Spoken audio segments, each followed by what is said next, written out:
Home of the arts, the Cultural Center of the Philippines has always been keen on caring for the environment.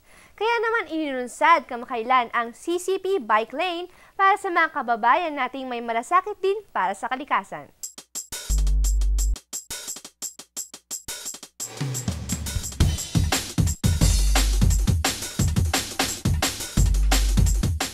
Noong nakaraan, tumawid ng dagat ang tribe para saksihan ang isinagawang tree planting ng Sangguniang Kabataan sa Bohol.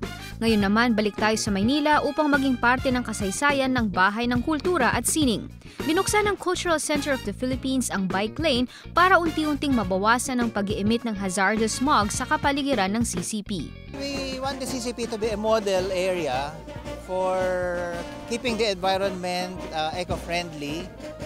As we know, this bike lane is supposed to encourage cyclists in the hope that we can reduce the flow of or at least the use of regular vehicles that contribute to the pollution.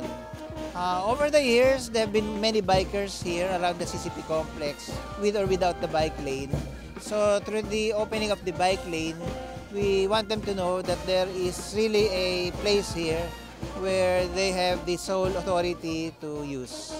Ang bike lane ay isang lugar sa CCP kung saan safe na makakapag-jog at makakapag-bike ang mga health enthusiasts nang hindi nag-worry sa mga kotse at kung anumang pollutants. Umaga pa lang ay mababanaag na sa mga mukha ng mga siklista ang kanilang tuwa sa pagbubukas ng bike lane. Ang iba ay nag-e-enlist, ang iba naman ay nag-e-exhibition gamit ang kanilang bikes. Helmets, check.